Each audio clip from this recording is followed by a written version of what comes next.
Bonsoir à tous, bienvenue sur France 3 Normandie pour ce deuxième débat de la semaine consacré aux élections législatives et au deuxième tour dimanche prochain. Nous étions hier dans la deuxième circonscription du Calvados, nous sommes ce soir dans la quatrième de la Manche, celle du Nord-Cotentin. Bonjour Anna Pic, bonjour Sonia Crimi.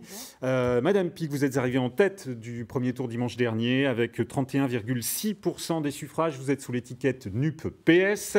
Et vous Sonia Crimi, vous êtes la sortante, vous êtes estampillée par la majorité présidentielle ensemble, avec 30,1% des voix. Il y a 89 400 inscrits dans cette circonscription de la Manche, avec un taux de participation de 48%. On est en dessous d'un électeur sur deux. On en parlera parce que c'est un sujet aussi, ce qui représente moins de 600 voix d'écart entre vous deux. Madame Pic, que vous êtes arrivée en tête, on va commencer par vous. Un ressenti, d'abord un sentiment sur ce premier tour dimanche dernier? Le sentiment, c'est que nous avons réussi, grâce aux propositions que nous apportions, à amener les gens à aller voter pour cette candidature que je représente. Bien sûr, je suis arrivée en tête à Cherbourg-en-Cotentin et dans la commune nouvelle de La Hague.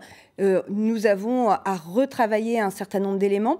Il est à noter, évidemment, que ce taux d'abstention pose question, notamment dans les quartiers les plus populaires de la ville, où des fois les taux de participation sont inférieurs à 25%, ce qui est inquiétant, puisque, nous le répétons d'élection en élection, les gens ne voient plus l'intérêt, après les présidentielles, de se rendre aux urnes pour les législatives. Et c'est pourtant là, cette représentation des citoyens qui doit marquer ce que sera la politique pour les 5 prochaines années. Et vous, Madame Crimi, quel sentiment sur ce premier tour? D'abord, je tiens à rappeler que nous sommes arrivés en tête partout en France, en tout cas en nombre de votants, contrairement à ce qui est répété parfois par M. Mélenchon et parfois par les amis de Mme Pic. On est arrivé réellement dans la circonscription, on est arrivé en tête dans 28 communes, ce qui montre quand même notre implantation sur le terrain, ce qui montre aussi le travail de la députée que je suis, à sillonner mon territoire depuis 5 années. Vous l'avez rappelé, l'écart est de 600 voix sur 42 000 votants. Je pense que l'écart n'est pas si important que cela, et on va travailler en tout cas pendant les 5 jours à essayer de rattraper ce retard, à essayer de ramener dans notre compte des gens qui n'ont pas voté pour nous lors de ce premier tour. Alors, je disais 48% de participation, vous l'évoquiez à l'instant, Madame Pic.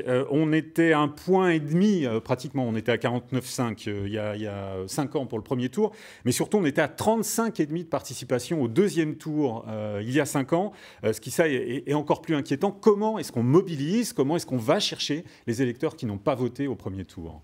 On va les chercher par 2 moyens. Mais d'abord, on va leur parler. Effectivement, nous le savons, nous avons fait les marchés. C'est l'occasion de parler à ceux qui y vont.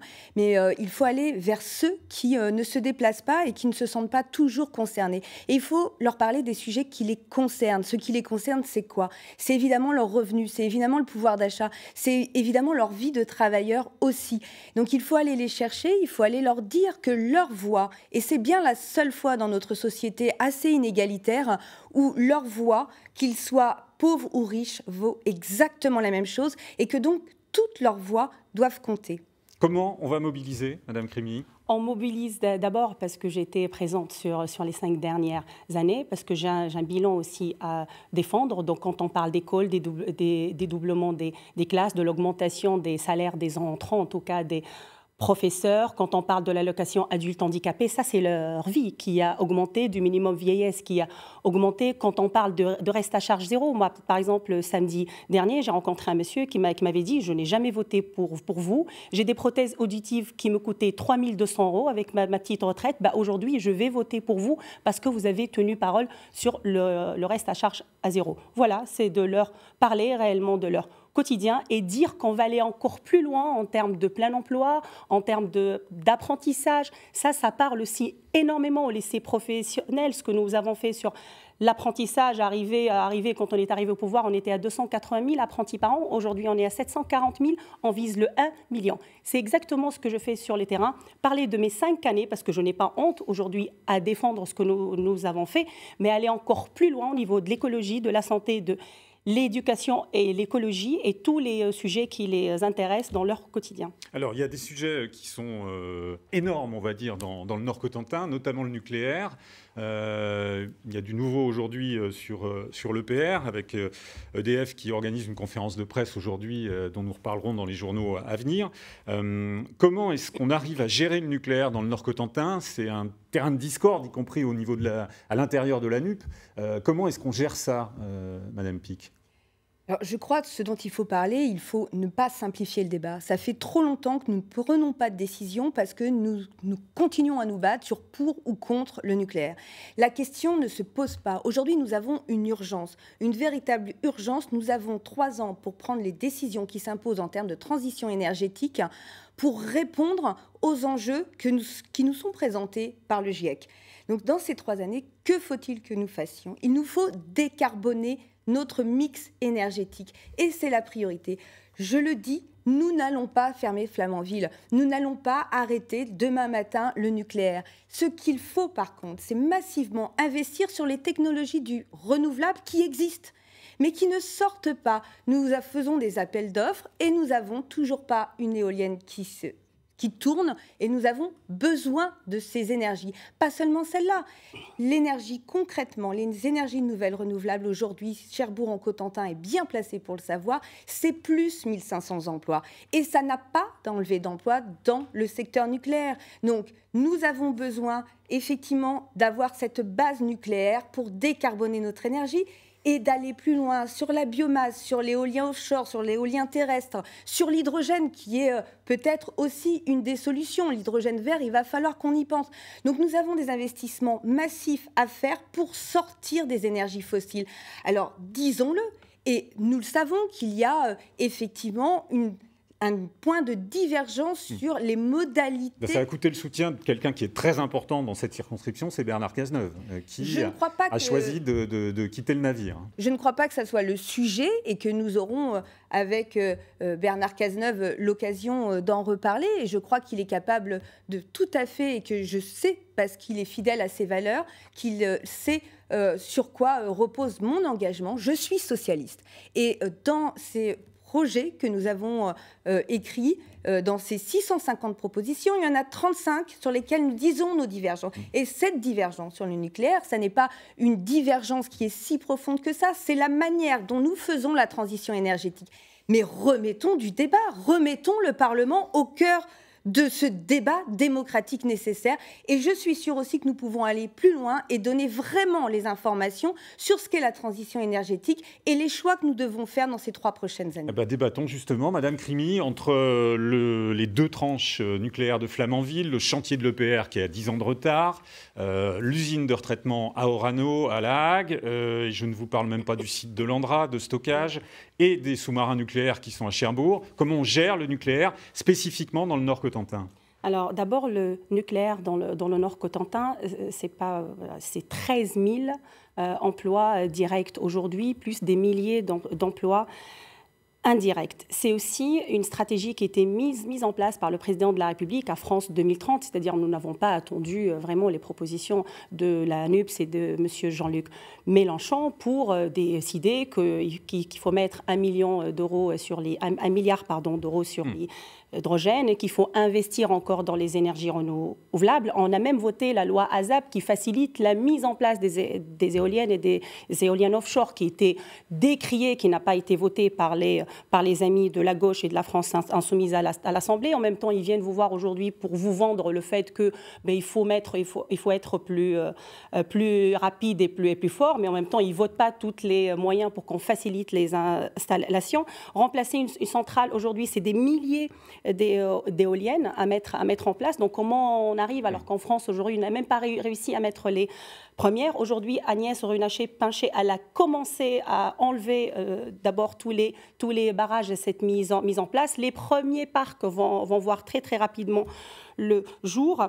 Notre proposition, elle est très très claire avec France 2030. La proposition d'Emmanuel Macron sur une énergie décarbonée, sur une énergie qui pose sur le mix énergétique sans opposer, comme le fait Jean-Luc Mélenchon et le programme de la NUPS, qui est un projet de sortie de nucléaire. Je répète seulement les propos d'Olivier Faure, parce que quand ça vous arrange, vous êtes NUPS, et quand ça ne vous arrange pas, vous l'êtes pas. Olivier Faure, jeudi dernier, il était contre les 6 EPR.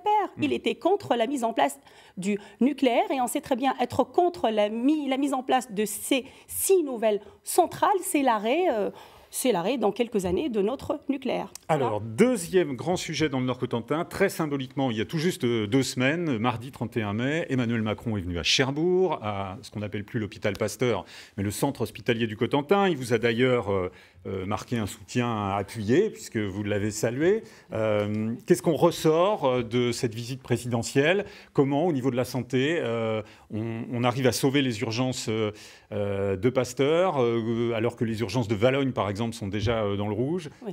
Comment est-ce qu'on fait sur ce dossier de la santé? Sur le dossier de la santé, on revient de très très loin. On revient de 30 années sans réel investissement parce qu'on manquait on manque de bras, et c'est ce qu'on a commencé à faire quand on a supprimé le numerus clausus. 2, on n'a pas reconnu à leur propre valeur nos soignantes et nos soignants. C'est pour ça qu'on a commencé à augmenter les salaires dans les hôpitaux aujourd'hui. Ils le savent, hein, les gens qui travaillent au CHPC aujourd'hui, ils savent qu'ils ont été augmentés de 183 € pour commencer, les sages-femmes à 500 €, les médecins à beaucoup plus. Et on sait très bien qu'une revalorisation était importante. On a commencé avec le Ségur de la santé, mais je pense qu'il faut aller plus encore loin.